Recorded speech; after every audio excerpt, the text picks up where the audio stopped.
வணக்கம். நான் உங்கள் ஆர்த்தி அம்மா. ரொம்ப நாளாக நான் வீடியோவே போடலை. வீடியோ போடுறதுக்கு டைம் இல்லைன்னு இல்லை, வீடியோ போடலை. அது மேலே ஒரு கவனம் இல்லாமல் விட்டுட்டேன். 2 வாரம் 3 வாரத்துக்கு முன்னாடி குடல் ரத்த பொரியல் பண்ணினேன் வீட்டில்.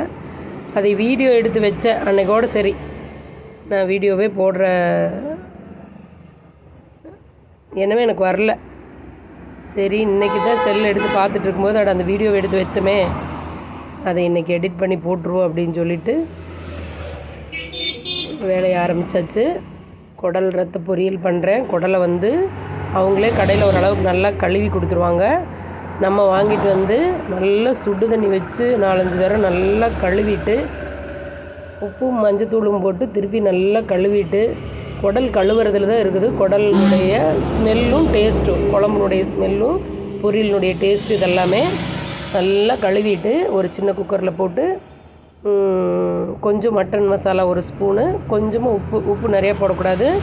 ஏன்னா ரத்தத்தில் அவங்க ஏற்கனவே உப்பு போட்டு கொடுத்துருப்பாங்க கடையில். ஒரு 4-5 விசில் விட்டு எடுத்து வச்சுக்கணும். எடுத்து வச்சுட்டு ஒரு வடைச்சட்டி அடுப்பில் வச்சு ஒரு பட்டை, கொஞ்சம் சோம்பு மட்டும் போட்டு, சின்ன வெங்காயம், பச்சை மிளகா இதை மட்டும் போட்டு நல்லா வணக்கி விட்டு, வணக்கினதுக்கப்புறம் அந்த குடல் வேக வச்சு வச்சுருக்கிறோம் இல்லைங்களா, அது கொஞ்சமாக அளவாக தான் தண்ணி வச்சு வேக வச்சேன். அதை எடுத்து அந்த தண்ணியோடு இந்த வெங்காயம் வணங்கிட்டு இருக்கிறது இல்லைங்க, அதுக்குள்ளே ஊற்றிடணும். நல்லா நல்லா எண்ணெயிலே வணக்கி விட்ருங்க. வணக்கிட்டு இப்போலாம் நீங்கள் உப்பு எதுவுமே போட வேண்டாம். 10ஆம் இது இருக்கிற மாதிரி தெரிஞ்சுதுன்னா அப்புறம் பார்த்துக்கலாம். ஏன்னா ரத்தத்தில் உப்பு இருக்கும், நம்மளை ஏமாற்றிடும். அதனால் உப்பெல்லாம் போடாதீங்க. இந்த ரத்தத்தில் ஒரு மூடி தேங்காய், கொஞ்சம் இஞ்சி, பூண்டு, இந்த 3ஐயும் சேர்த்து அரைச்சி வச்சுருக்கிறேன். இதையும் அந்த ரத்தத்துக்குள்ளே நல்லா கரைச்சி விட்டுக்குங்க. ரத்தம் கட்டி சேர்ந்துருக்கும் இல்லைங்க, அதை நல்லா கரைச்சி விட்டுக்குங்க.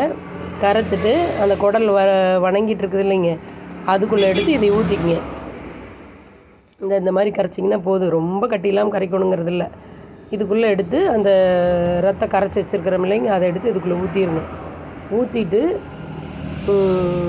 அவ்வளோதான். நீங்கள் இதுக்கு மேல் கொண்டு தண்ணி ஊற்ற வேண்டியதில்லை, வேறு எதுவுமே சேர்க்க வேண்டியதில்லை.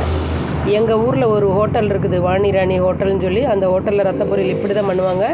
ஏன்னு கேட்டிங்கன்னா, அந்த மாஸ்டர் எங்கள் வீட்டு பக்கத்தில் இருந்தார். அவர் எனக்கு 10-20 வருஷத்துக்கு முன்னாடி சொல்லி கொடுத்தாரு. சூப்பராக இருக்கும் அந்த கடையில், வாணி ராணி ஹோட்டலில் ரத்த பொரியல். அவரை கேட்டு தான் நான் இந்த மாதிரி செஞ்சு பழகினேன். என்ன கடையில் கொஞ்சம் சோயா சாஸு, சில்லி சாஸு அது இதுன்னு போடுவாங்க, கொஞ்சம் சைனிங்காக இருக்கும். நம்ம அதெல்லாம் வேண்டியதில்லை, வீட்டில் இந்த மாதிரி செஞ்சாலே போதும், சூப்பராக இருக்கும். இந்த தண்ணி சுண்ட வரைக்கும் அடுப்பில் வச்சு வேக வச்சிங்கன்னா போதும். கொஞ்சம் ஹை ஃப்ளேம்லேயே வச்சு தண்ணி சுண்டுட்டும். ஏன்னா ரத்தம் வெந்திருக்கும், இந்த குடல் வெந்திருக்கும்.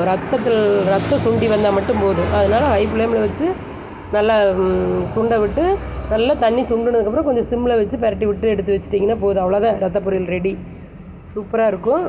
அந்த குடல் வேக வச்சு வச்சுருந்தேன் இல்லைங்களா, அதை கொஞ்சம் எடுத்து வச்சுருந்த குழம்புக்காக. ரத்தம் ஏன்னா பொரியல் சாப்பாட்டில் போட்டு சாப்பிட்டா அவ்வளோ திருப்தியாக இருக்காது. கொஞ்சம் சின்ன வெங்காயத்தை வணக்கி விட்டு, கருவேப்பிலை, சின்ன வெங்காயம் இதையெல்லாம் போட்டு வணக்கி விட்டு, 1 ஸ்பூன் இஞ்சி பூண்டு பேஸ்ட் போட்டு, அந்த ஒரே ஒரு தக்காளி அரிஞ்சு போட்டு, அந்த குடல் எடுத்து வச்சுருக்கிறோம் இல்லைங்க, அதையும் போட்டதுக்குள்ளே நல்லா வணக்கி விட்டு,